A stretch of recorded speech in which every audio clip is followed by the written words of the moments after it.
Hello, ladies and gentlemen, and being a producer of Wrestle Massacre as well as Inside Movies Galore, I am David Streggy, and welcome to Delusions of Grandeur. Enjoy the reviews. I certainly did.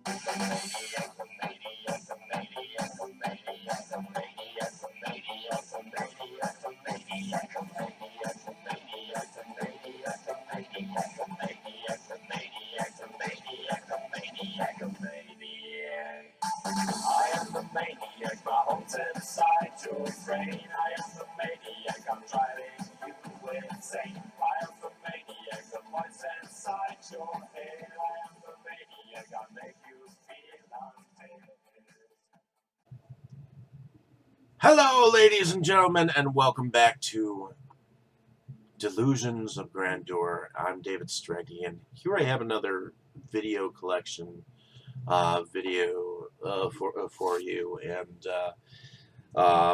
continuing on the box that I had actually been talking from. So this is a movie that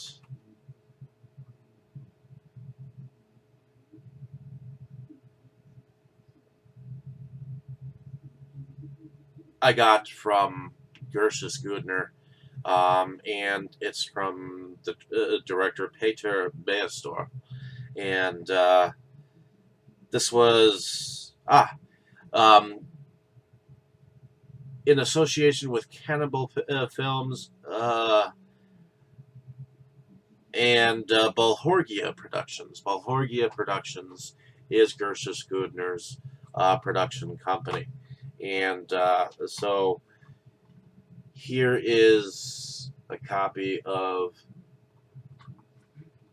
a Critical do Avacalho. And I know it's got some English subtitles to it, and it's got a documentary about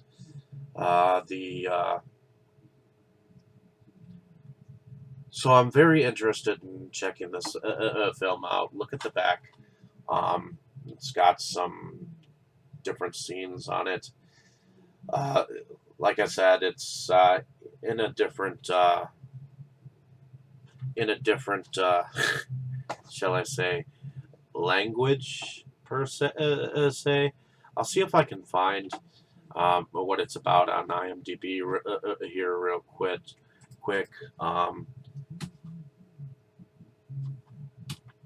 Peter is actually spelled Petter.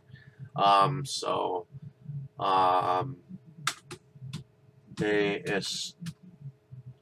here we go. So this particular film, which I've gone on about Ellis Common Carms.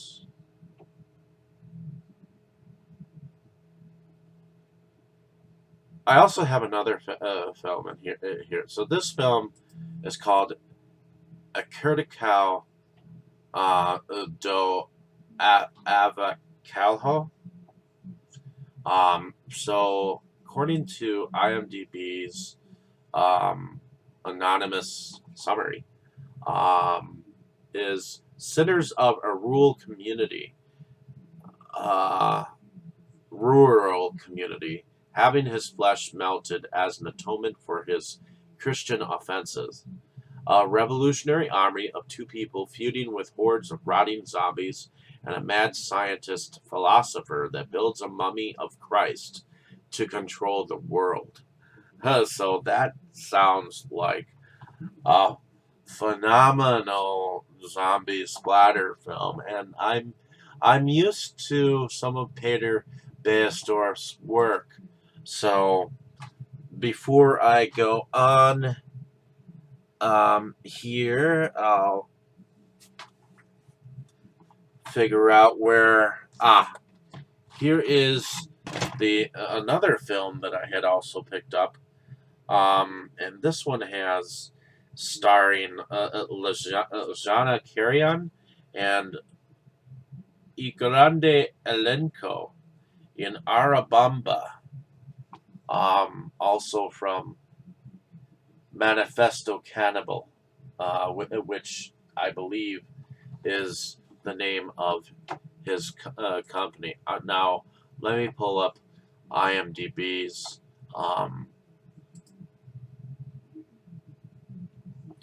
Okay, so evidently Arabamba is about rape and revenge. So there we have it. I know that this has Gershus Gudner. So you have cannibalfilms.bullhorgia.com.br. So yeah, Gershus Gudner is a producer of sorts, I believe, and he's been behind a lot of films in Brazilian history. So this was another film in his catalog that I had picked up. And originally, someone had actually, when I first ordered from Bulhorgia, someone actually stole all of the films that I had bought from him. So I asked him for a refund. And he sent them again. So I was thankful that he did. And yeah, there you have it, Arabamba. Arabumbada, that's what it's called. And Kirtico do Avacalho. I'm not exactly sure what, but in any case, the next film is directed by Uwe Boll, which a lot of people love him, and he did the Alone in the Dark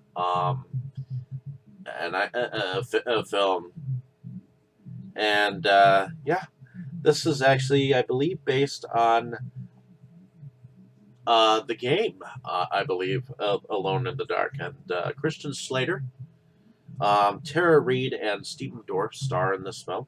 Edward Carnby, played by Christian Slater, is a private investigator specializing in unexplainable supernatural phenomena. His cases delve into the dark corners of the world, searching for truth in the occult remnants of ancient civilizations. Now, the greatest mystery of his past is about to become the most dangerous case he's ever faced. With the help of his ex-girlfriend, archaeologist Aline Cedric, played by Tara Reid, and his bitter rival government agent Richard Burke, played by Stephen Dorff. Edward is about to learn that just because you don't believe in something doesn't mean it cannot kill you. So Lionsgate Productions put this out with Bull KG Productions, along with Herald Productions and Bright Light Pictures. So I've watched this before, loved it. I love the supernatural in any way, shape, or form, and it's an enjoyable film. Now, this one I have not watched. This one is a Chuck Norris film, and what's interesting is that this one does not have like one of those barcodes on the back of it. So it's from before they had barcodes.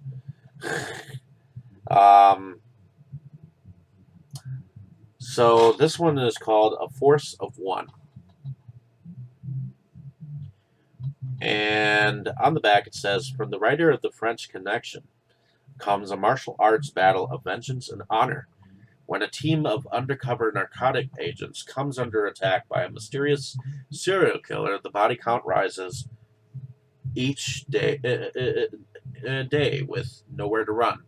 The police enlist the help of karate champion Matt Logan, Chuck Norris, who must use all of his power to track down the killer and bring his reign of terror to an end. So this looks like when he was like very, very, very young, and it stars Jennifer O'Neill and Chuck Norris, and it's directed. Oh, it also stars Ron O'Neill and Clu Gulager. It also stars James Whitmore Jr. and Eric Lenovel as Charlie.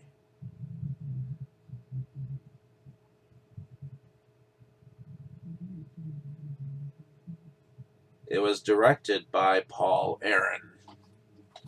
So, yeah, has a making of documentary on it, and so on and so forth. So, yeah, there we go, a force of one. So, I thought that was interesting. So, I thought that this movie had actually only had a VHS of it, but I was mistaken.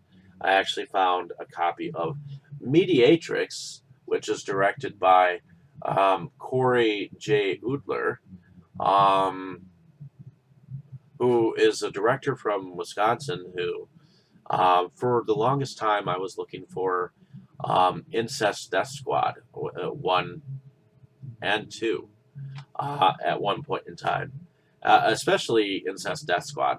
That was like my number one unicorn for the longest time of trying to find, because it was so out of print. But anyways, this one is called Mediatrix. This is actually signed by him, and it says "No holds barred brilliance from Ain't It Cool News," uh, from Adam Stephen Kelly. And here's what the film is about. Meet Mary Ann Van Hook, a false spiritualist who is reconnected with a demon from her past. A trail of broken bodies and crippled souls are left in her wake as she thrashes her way towards the one who did her wrong. Meet William Brackett, self-made man with a dark secret from his past that has now come back to destroy him. Meet Carrie Brackett, a pathetic zombie looking for guidance from Marianne. Meet Father Foster, a priest hell-bent on exposing Marianne for the fraud that she is. Meet the Virgin Mary, the Holy Mother, Mary Ann's inspiration. Meet Gabe and Stu, once William's faithful thugs, now firmly under Marianne's seductive manipulation. A word to the wise: don't cross Marianne Van Hook. So this film also stars Shannon Lark, Paula Dorkson, Tom Lodwick, Kaylee Williams, Michelle Katzenberger, Greg Johnson, Joe Hollow, Matt Ukina, Heather Renken, Andy Shatner, and Mike Peake. And it was written by Paula Dorkson. So there we have it, Mediatrix. Very rare DVD of the movie. I love that. Like, I love that cover. For some reason, I just love it. So here we have a signed copy of Madness of Many, and it is directed by Casper Jull, and the film depicts the psychological journey of a young woman named Victoria. Since her childhood, she has been sexually abused by her family. One day she decides to escape, but the world is against her, and she soon finds herself cast into an inferno of torture and punishment. This causes her unimaginable suffering, but she also comes to understand the true meaning about her existence. So there we have it, The Madness of Many. And I believe it's done in, well, this is done in, I believe it's done in color. Yep. And it's in English. So there we go.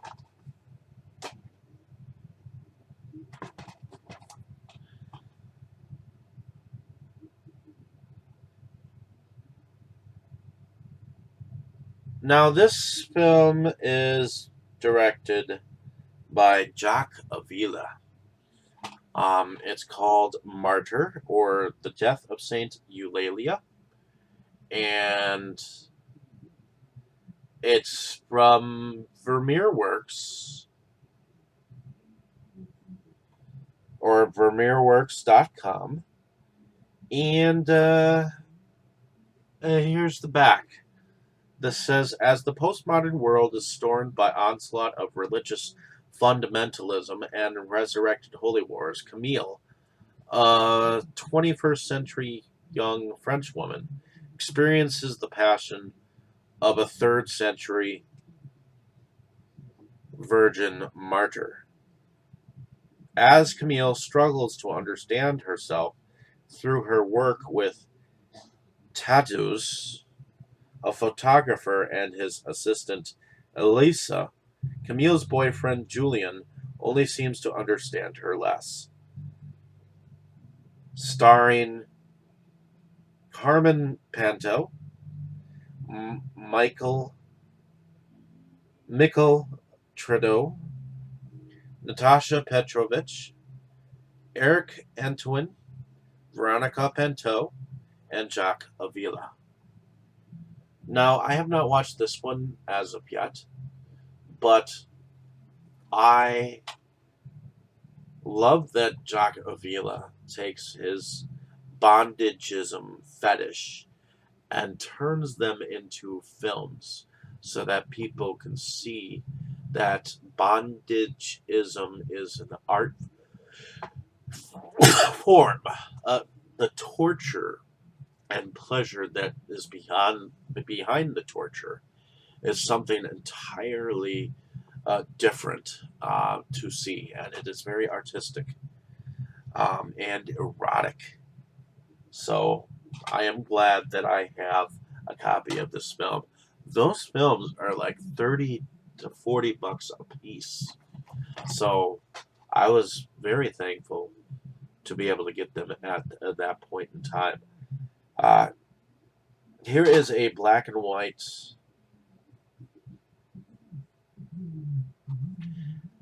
experimental film called Mondo Weirdo, A Trip to Paranoia Paradise. And it says on here it's also known as Virgin on the Edge. It is region free. It actually looks like it is on one of these discs, so it may just be an independent thing. A young girl becomes Alice in Dreamland during menstruation, while wild dreams and nightmares about sexuality, vampirism, death, obsessions, and other bizarre things bombard her ever-twisting, fragile mind. The film visualizes the erotic nightmares of a girl who, after a negative experience, suspects sex and violence behind every door. Without showing any emotions, Jessica F. Manera walks through her grotesque inner life, which seems to be turned inside out. This is pure horror and pornography. Sometimes when things are exaggerated, the horror becomes comic, even in the darkness of the black and white film. It is not a relaxed but overexcited and depressive cheerfulness, a shrill and anar- uh, anarchic orgy of rock music and fantastics about sex and violence. So there we have it. Not sure what to make of it yet because I have not watched it yet. So here is the first werewolf film that Todd Sheets had actually made. Before I actually got into financing some of his films or putting money into some of his films, um, it's called Moonchild. The full moon can be fatal.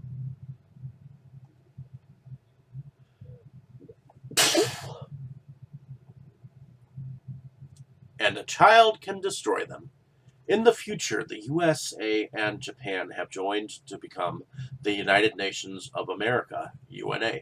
There is no precedent. The US government and the Japanese Yakuza have formed a sodality that controls the entire country. Those who refuse to follow the laws of this new order are put into prison complexes or simply killed. Jacob Stryker, played by Augie Alvarez of Stephen King's Sometimes They Come Back, is a prisoner of one of the complexes. The Sodality had used him as part of a plan to create a supreme warrior race by combining the cells of animal and man. The project was a success, and Jacob was implanted with cells from a wolf. Jacob has a son, Cabal, uh, played by Stephen Hiltz, also in captivity with the same cell structure and the same powers. His blood can cure the diseases and plagues that increasingly rob the human race of life, and Sodality are training him to take control of their new armies once they are ready for battle. Jacob is Jacob, in the quest to save his son, is joined by a group of rebels led by the tough but beautiful Athena, played by Kathleen McSweeney. Together, they plan on attacking the Sodality outpost, killing the dictator, and saving young Caleb. The only problem with their plan is that Jacob has a bomb in his intestines, set to explode in 48 hours. Three ruthless bounty hunters on his trail, and the leader of the Sodality, Kronos, to deal with. Great acting, stunts, and incredible special effects combine in this exciting action sci-fi horror film that many hail as one of the most ambitious low-budget films of its kind. It's a cinematic roller coaster ride that will thrill you and keep you on the edge of your seat. Very entertaining. If director Todd Sheets keeps this up, he may become the new Wes Craven, and that is by Pitch magazine. That last little thing. So Twilight video and Eclipse video, as well. So that must have been like his older company, because it says here Eclipse Video and Twilight Video on the back here. But look at that cover. I mean, that is very cool, and I love that Todd Sheets actually signed all of his copies. Yeah, there's the Twilight time in the corner, if you can see it. Twilight Video. So yeah. Um, so of course, here's my copy of Predator.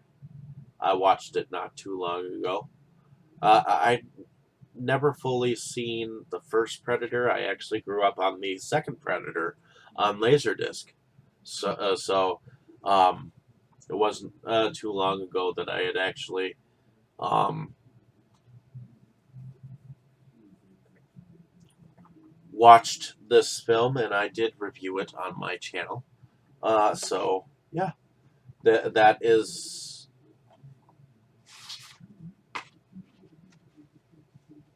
a special edition.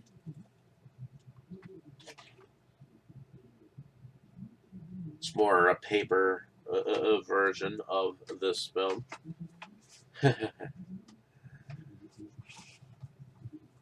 So Predator was originally.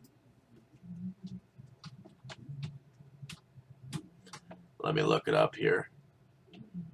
Predator was originally filmed in 1987, and it was directed by John McTiernan, and it starred Arnold Schwarzenegger, Carl Weathers, Elpida Carrillo, Bill Duke, Jesse Ventura, Sonny Landham, Richard Chavez, R.G.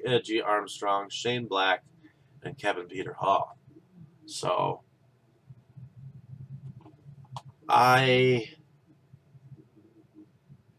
like both of them, but I like Predator 2 more, I have to say. So there we go. There we have it. Here is another film that is independent, and also I got this from Kunikai.com, I believe.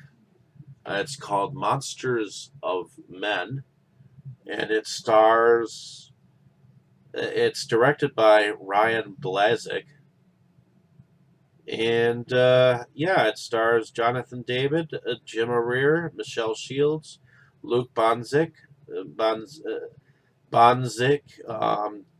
Dean Vanderkook, Angela DeGarmo, Michaela Hops, Craig Bowens, Keith Zahn. So yeah, Monsters Among Men. Um, Let me show you this right here. Kind of a cool cover. Anyways, an egocentric businessman wakes deep in the woods to find he has been abducted by a subversive group of bloodthirsty vampires disguised and living among us. He must not only escape their clutches, but save his beloved girlfriend before time. The truth and his kidnappers catch up with him. This pulse-pounding chiller follows our hero as he races to find his missing girlfriend, with the world unraveling around him and his relationship at a crossroads. The journey not only causes him to question the world as he knows it, but the person he truly is as well. So, yeah, there we go. Guess this is called Maplewoods, and I don't even think it's called that anymore. But this is was during a Kickstarter, I think. So this was directed by David B. Stewart. It was put together by Penn Hollywood Studios and S&H Productions. It says on the front here, betrayed, hunted, and left for dead. It's signed. And a team of Army Special Forces is sent into a secluded, secret biological weapons facility only to fall prey to the specimens of a Nazi biological warfare experiment that was created by the Army Chemical Corps after World War II. When the chain of command breaks, the soldiers find themselves trapped in a world of flesh-eating zombies, government assassins, and the ultimate evil. One by one, the hunters become the hunted. In this action-packed, zombie romping tale of the unholy terrors of biological warfare, it's abound to keep you locked, loaded, and looking around every corner. So, Maplewoods. Let me see if I can bring up the title here because I'm pretty sure that that it's an entirely different naming film now. Yeah, it's entirely named different now. It's called Operation Nazi Zombies. Um, and it was filmed in 2003. So, yeah, looks like it's also been known as the Maple Woods Project, and its filming locations were in Doylestown, Pennsylvania. The production companies, well, here's another production company, Dapper Cat Pictures, which is put with this particular film. So I thought it was interesting that this was actually called Maplewoods and not that particular title. So there were a lot of spoof films in the 70s, and this one was one of them. It was directed by Joseph Losey, and this one's kind of sexy. It's called Modesty Blaze, and this says a spy spoof loaded with cosmic touches, which was claimed by Variety. So her entire appearance changes in a finger snap. She thrashes villains without missing a spike-heeled step. Welcome to the mad, mad world of sexy, stylish intrigue as British comic strip character Modesty Blaze comes to life in this outrageous spy spoof. Hired by the government to prevent a diamond heist, Modesty, played by Monica Vitti, recruits her wily sidekick Willie Garvin, Terrence Stamp, to help her battle crafty, colorful foes on the secluded island of a suave mastermind thief, played by Dirk Bogarde.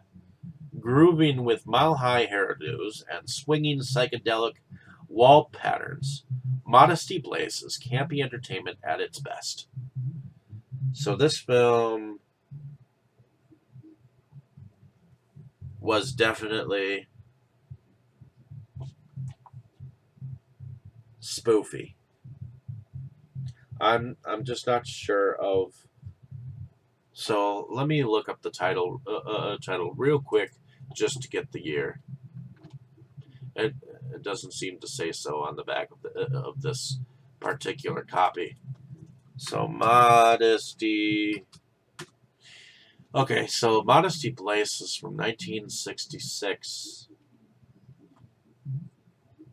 And here we go.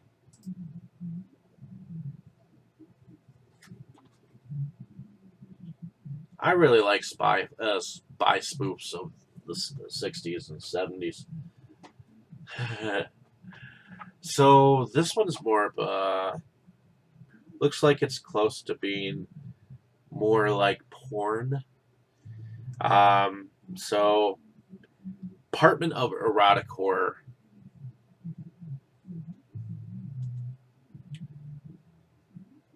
Looks like this says it's Power of 3 Productions. So it says Sex Slaughter Apartment Wrestling. Innocent and not so innocent girls lured to a fate truly worse than death.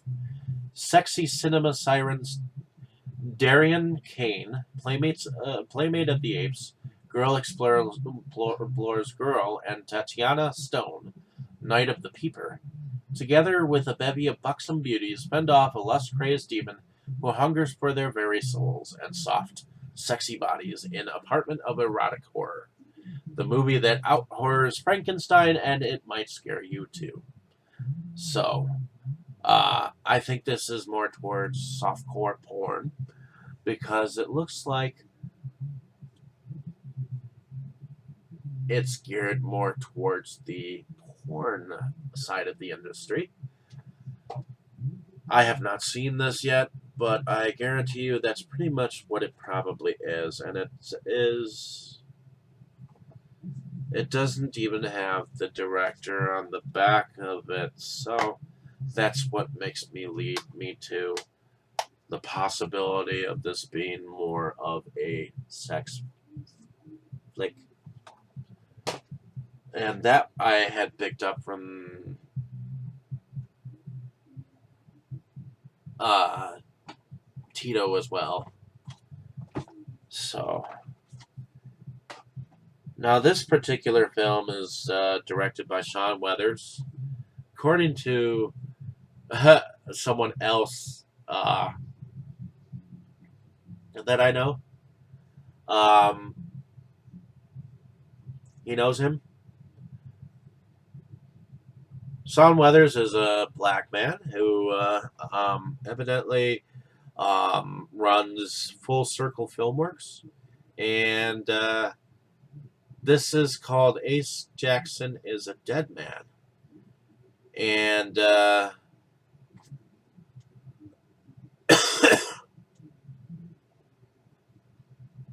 this also has 3 crime thrillers on it. Mr. Scarface, Family Enforcer, High School Caesar, plus 2 original short films on here by Sean Weathers. According to You're Nobody Till Somebody Kills You, Ace Jackson is a dead man. Ace Jackson is a small-time pimp and hustler who has always dreamed of being a big-time gangster. He finally gets an opportunity to make a big score when his cousin Baxter talks local drug kingpin Mr. Bigelow, also known as Mr. Biggs, into letting Ace unload a shipment of cocaine. However, when the drugs are stolen, he has just days to come up with Bigelow's money or drugs, or, well, you know, brutal, intense, tasteless, callous, harsh. From what I understand, this filmmaker is a crack addict in real life, according to a filmmaker that has worked with him. I believe the filmmaker that has worked with him was actually the director of Crackoon and Crackoon 2. So I'm going to take him at his word. He's not very reliable as an actor, I guess. So I don't know what the deal is with that, but yeah. And here I go on the last couple. No, I didn't put money into this film to help it, but I watched it come out, and it's the first Blu-ray DVD combo of Baz Hancher, who is a filmmaker from the UK, and it's called White Goods. Like I said, I mean, he didn't exactly print it; he put his own labels on, but it's a nice case, nice cover. And he signed it. So I will always cherish this copy. So White Goods is a black comedy horror that follows clueless electrician Rio Tard, who is unwittingly possessed at a seance while working for charlatan clairvoyant Keith Raven. Rio continues with his work, not realizing the demon that possesses him is using electrical appliances to kill all who are present at the seance. This film is narrated by a weird host and features a sick tramp, a killer drone, a dodgy transvestite, a son who loved his mom a little too much, and a whole lot of other shite that is as random as the director. And I love that he signed it. So I enjoyed the film. I've watched it. I'll watch it again probably sometime soon, and so on and so forth. Now,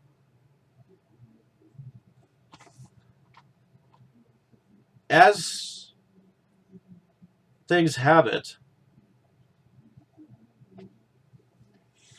this is a film that's directed by the directors of Turbo Kid, and it only came out on Blu-ray, which is kind of strange. I would have more enjoyed it if it would have come to DVD as well, but it only came to Blu-ray, and it's called Summer of '84. It was at the Sundance Festival. Uh, now, Turbo Kid was such a hit. Now, this one is slow, but it kind of reminds me a little bit of Disturbia and Stranger Things. Summer 1984, the perfect time to be 15 years old and free. But when neighborhood conspiracy theorist Davy Armstrong begins to suspect his police officer neighbor might be the serial killer all over the local news, he and his three best friends begin an investigation that soon turns dangerous. So I really enjoyed this film, um, and it was different. It definitely had the '80s feel. I mean, they seem to like to use the '80s vibe. So I guess this is the first film that I can. This next one, the first film that I have been able to show on here that I bought from David Sterling, and it's directed by Dennis Devine and Jason Stevens. It's called Merchants of Death, and not to be conflicting with the Merchants of Death title that Troma picked up years ago, but an aspiring actress, a woman searching for her sister, a defrocked priest. They had nothing in common until they met the Merchants of Death. Rachel, the actress, lowrider cover girl, Raquel Maldonado, auditions for a reclusive director in a mysterious mansion. Playboy cover girl Christine Liddon, known as Jackie Brown, is Gretchen, whose search for her sister's killer leads her to the world of snuff films. Father John declares a holy war against a modern society's immortality.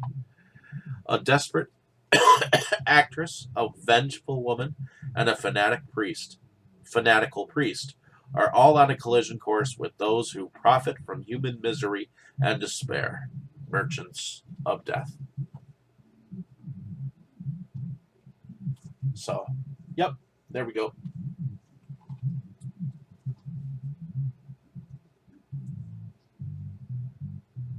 And I don't think that David Sterling started signing these until recently. So this was Jared Masters' first film, and it's called Eight Reels of Sewage. I actually found this on eBay, I believe, and I think this was before he actually started getting them out on better printed stuff, because the film is not even it doesn't even have a name on it. It just has this 8 reels of sewage thing, and yeah, I watched it. It definitely reminds me of something that would have been come out on like something weird. It's in black and white, and Oh, I don't trust him, sire. Nonsense. One thing I pride myself on, Jafar. I'm an excellent judge of character. Oh, excellent, Judge. Yes, sure. Not. And fancy that. Now moving on to I'm not sure whether I actually did, in fact, uh, go on about any of the Legless Corpse films that I picked up. Now, Legless Corpse Films was owned and operated by Chad Armstrong, and a couple of years ago he died of stage 4 cancer, and he died trying to make a film that a lot of people put money into, and it was never. A lot of people didn't even realize that this had actually happened. Um, in fact, a lot of people were pissed that the film did not get made because a lot of people put money into this film. So, yeah, the company also distributed films from other artists and tried to help them out. And this was one of the films. It was called When Your Flesh Screams. And I really loved this one. I really liked it. Um, and what's interesting is that my friend Michael Haber from Search My Trash, he actually got one of his statements on here. And he says, it's vile, it's blunt, it's in your face, shocking, and possibly even sickening. So, thugs kidnap Martina, determined to cause all sorts of sinister and gruesome acts. Both physical and psychological, the story takes an unexpected turn when Martina decides to release her pent up anger. So, it's kind of like a Day of the Woman kind of a thing where she evidently lives down the road, um, and she goes for a walk, and she gets kidnapped by these two guys who take her to like this like a home with a third guy, and they rape her and they torture her, and then she ends up turning the tables on them. So um, it's actually quite violent. For it's directed by Guillermo Martinez. So um, yeah, I enjoyed this film, and wouldn't mind seeing more from this director. So there we have that one, that particular film again from Legless Corpse films. The era of that particular. So next, I have.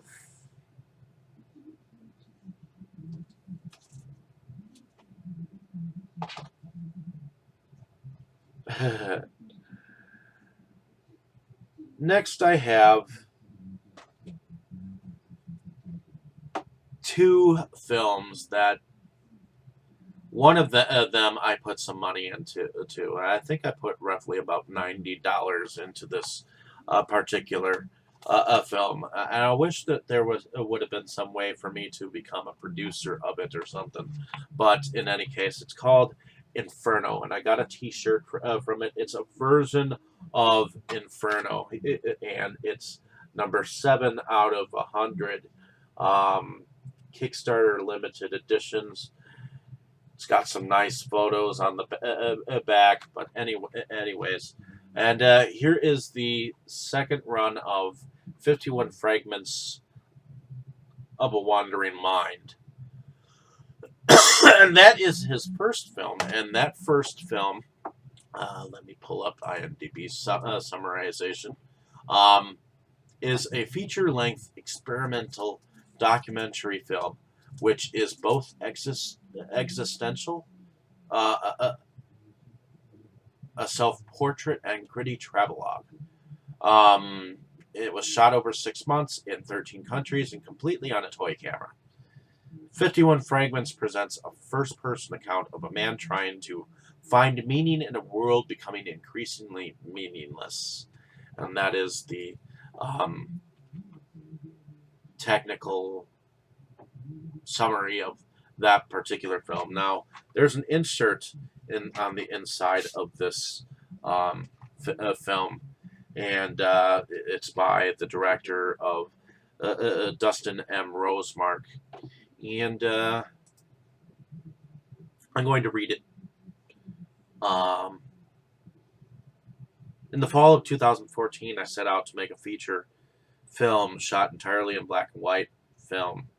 Natural reaction to the work I had just come from, which was shot entirely in color film. I struggled for over a year to find a subject well suited to black and white. Life and death are didactic, and so they seemed well suited to being shot in such a manner.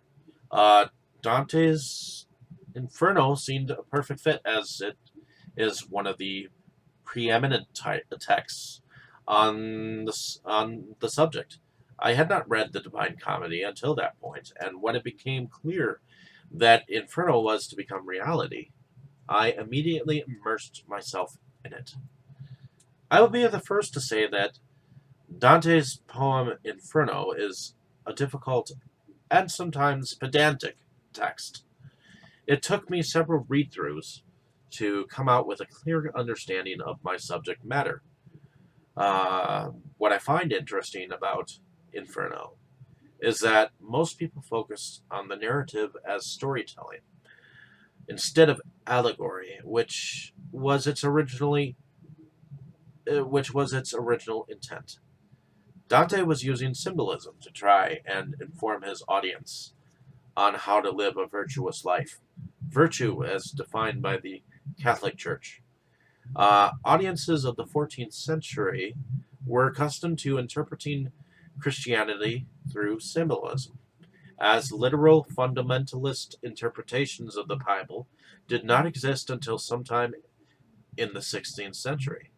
How the audiences of Dante's time viewed his work is largely lost to the passage of time, but it is clear that Dante's choices in Inferno were all meant to be seen as symbols and not as literal truth.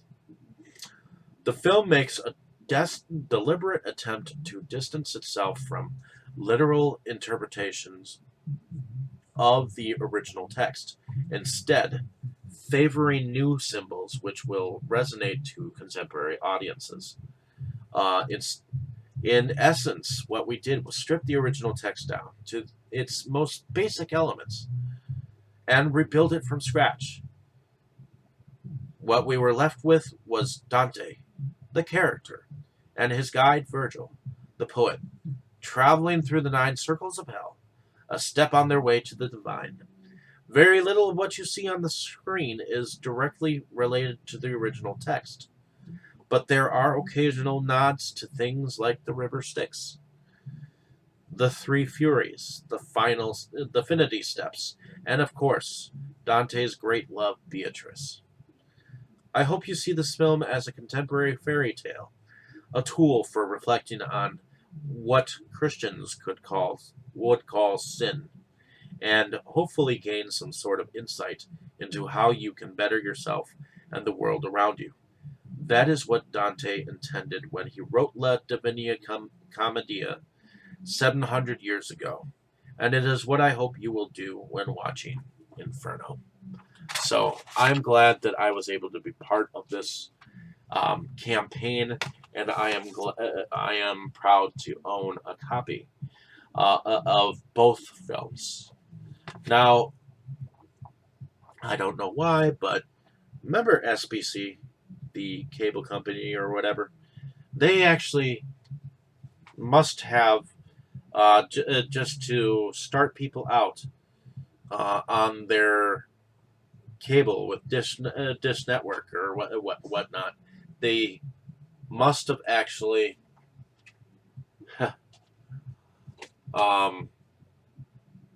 sent these 3 films out. First is Much Ado About Nothing, which is a slant on Shakespeare. What's the Worst That Could Happen? And 12 Angry Men. So those are the 3 films that are in this particular little thingamabobber, and I didn't have them anywhere else. So I kept this promotional DVD collection of SBCs. I thought it was interesting and unique. So yeah. Again. He tasks me. He tasks me, and I shall have him. I'll chase him round the moons of Nibia and round the Antares maelstrom and round perdition's flames before I give him up. On that note, Delusions of Galore gives you to have a great evening, morning, or afternoon, wherever you are. Appreciate your time spent on this page. Thank you so much. And I will be back with more cool video collection videos. And hopefully they'll all be somewhat exciting, because I think that part of the excitement of collecting is the hunt. And I have many cool stories that go along with some of these these collections. I mean, yeah, many of these lately I have not ended up like walking out my door to go and get them, but I have some fascinating collection stories, so hopefully they're exciting enough for you. Thank you so much. You were good, kid, real good. But as long as I'm around, you'll always be second best, see?